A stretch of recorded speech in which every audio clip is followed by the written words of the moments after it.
Wardy scored in the 80th minute to win the game. I know it's not like a 20-yard screamer, but is that one of the best goals you've seen? Ben, when he's over 6 foot, he's got a foot high enough to poke it over the keeper. Yeah. He will never score a goal like that. Was it left foot?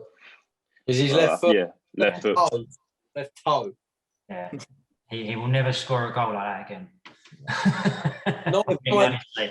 Honestly, I remember talking to him about it after the game, and he said, I don't even know what I was thinking. It's just normally it'd be a case of trying to take a touch and then take one of his powerful strikes at it. You know?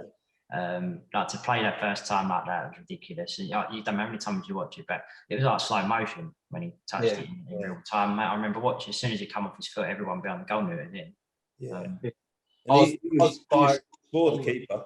The keeper was 6'4" as well. Like, I remember him, big old boy, like Nick Pope.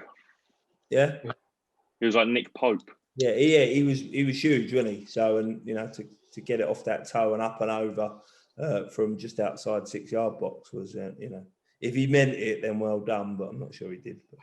Well, 99 times that ball goes to the corner flag, it goes over the fence, it goes to Thorney Bay, and it is that one time the footballing gods were looking down and thought, right, it's going to come off Wardy's toe, off the keeper. And I was directly behind the ball. I was in the corner, and you just saw it. And it's great watching the video. You can see Jack Senior. As soon as the ball leaves his feet, you see his arms go up, and you just know. And I can remember that. I'll remember that goal till on my deathbed. Like, it just so vivid. And I was screaming for a penalty. I think because he had hold of each other, and I was expecting Wally to throw himself to the ground, and I'm shouting, penalty, and then someone went, "It's a goal," and I went, "Oh, that'll do." Don't go back to the penalty. Yeah, he was wearing Wally, wasn't he, for that? Yeah. I remember writing about it in the it was a ridiculous finish, and not one he'd be likely to replicate anytime soon. So with a bit of luck, if he gets his opportunity on Monday, mate, hopefully he's just one of the old-fashioned Billericay smashers. But they're easier to I don't know about you, but for the last 5 minutes, I did feel a bit sick, especially that long throw into the box in the last 5 seconds. How were you all feeling when he was taking that long throw? If I'm honest, my adrenaline had got me by that point, and because of what they had done for the 10 minutes previous to that, I didn't actually feel as nervous as I should have done, because that long ball just weren't hurting us, and they didn't have the right bodies. And I don't know, maybe at the time it was different, but I look back and I'd say I didn't feel under threat at most points. It was just the adrenaline was going through me, and in my head I actually had the final whistle going in my head and how I'm going to react, which was wrong. But I think that's because the threat. I didn't feel the threat personally. I didn't feel the threat. Yeah, I think the keeper come forward for that long throw, but he rather than go to the ball, he went in the middle of the box, I think, trying to score a flick on. And we do a lot on our throws, and you don't get many goals from second contacts, like from header. You don't get header from a long throw. Very rarely do goals go in like that. It's normally like a second contact or a missed clearance, or everyone misses it and first contact. But I think the benefit was it weren't a long throw, was it? I think it went about just inside the box. I think the lad didn't quite have a long enough throw to cause us a problem. And I remember Temi won the header, didn't he? I think Temi headed it clear, and then the whistle went. But I think they had a couple of, as I said earlier, I think they had a couple of other opportunities where they could have loaded it in our box, maybe committed a few more bodies, and they turned it down.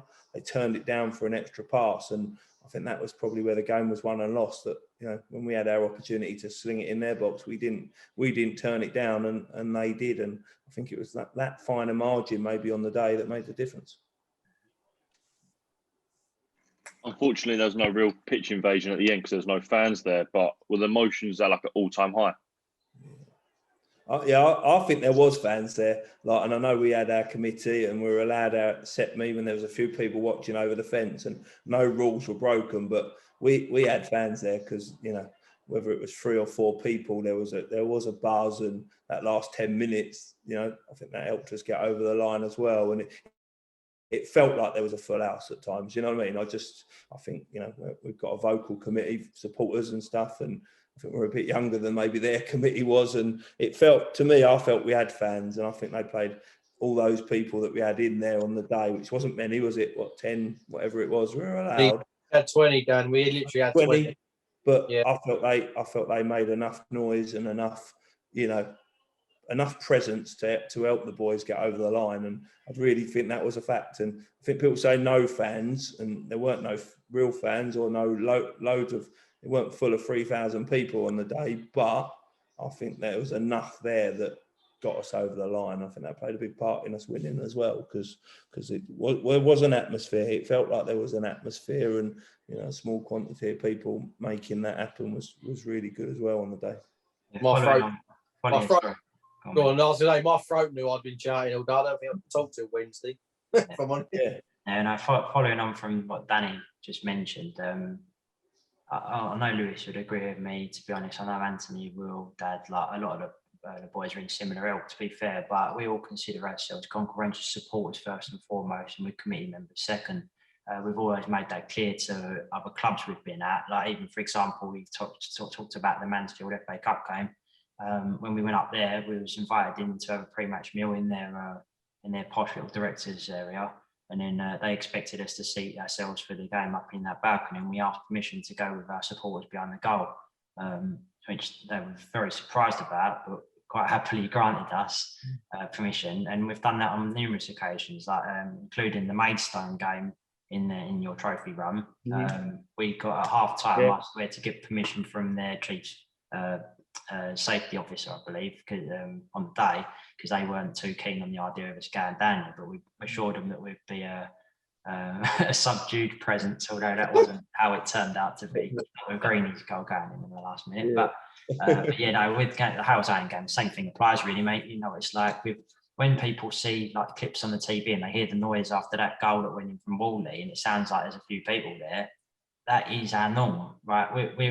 When we've been like in the most obscure away game, and there's literally like 7, if that, committee members there, maybe 1 or 2 dads, we will all be behind that goal, supporting us as supporters do. That's the way we do it. So when people that are unfamiliar to that scenario, or unfamiliar to our club in particular, and don't quite understand that, but that's the fact. We're all supporters first and committee second. So yeah, 100%. I think that's where you can tell by the pitch invasion. You know what I mean? I don't think Halesowen committee would have jumped over them barriers, mate.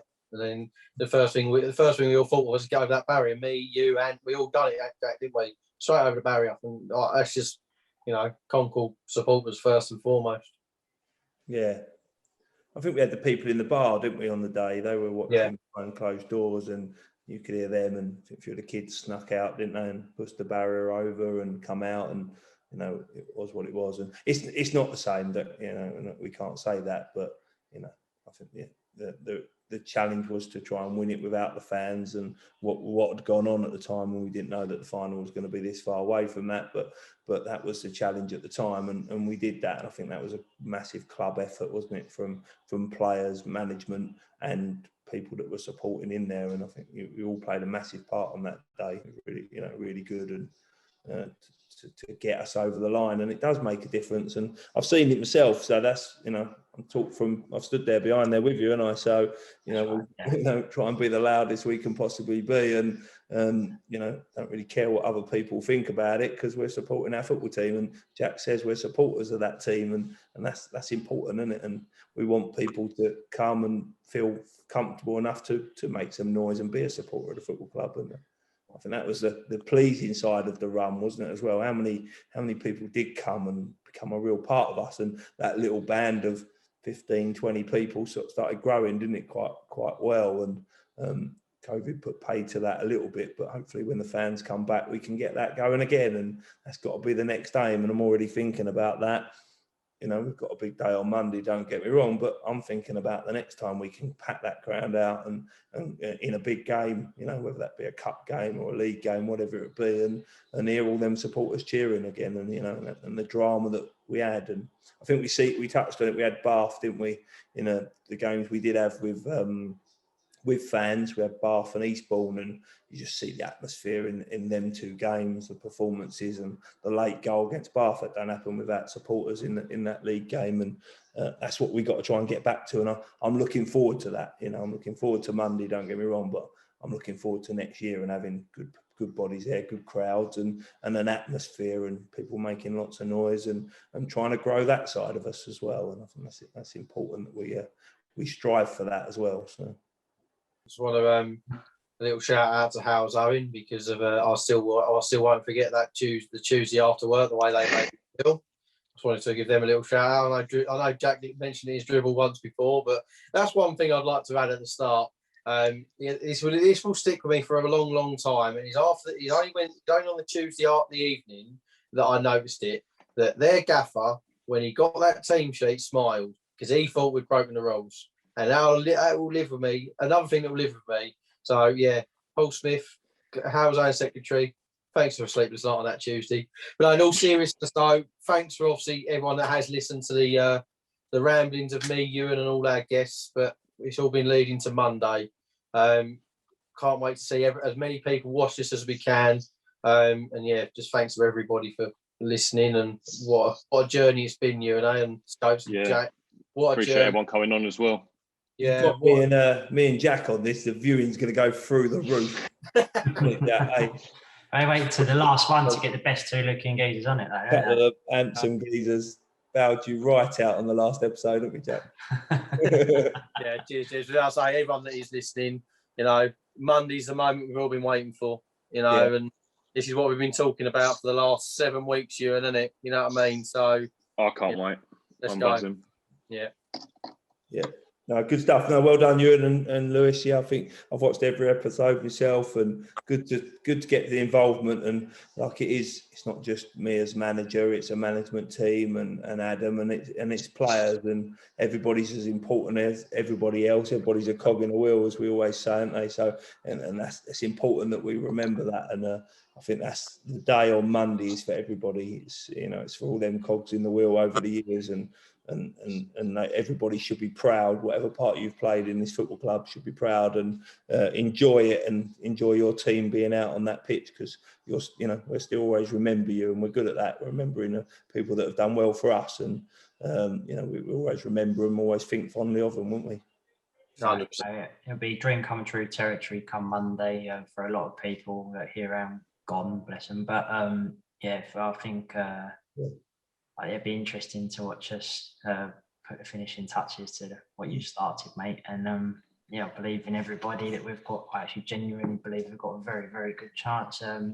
Personally, although some people have told me I'm crazy, but my intuition tends to work out quite well in the rest of this run. So hopefully, touch wood that continues through to Monday. And then, but I wish you all the best. More important, I'm very proud of what you've achieved with us, Danny, and hope you're very proud of yourself with what the work you've done with us. Touching on something we mentioned earlier from the supporting point of view, you never really left the club in the first place, although you went to concentrate on your business and your young children at the time. When you left us, when Danny was taking the reins on his own.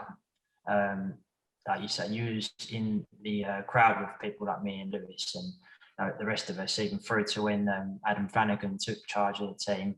Your voice was very noticeable on home and away fixtures, which goes to prove what our club means to you.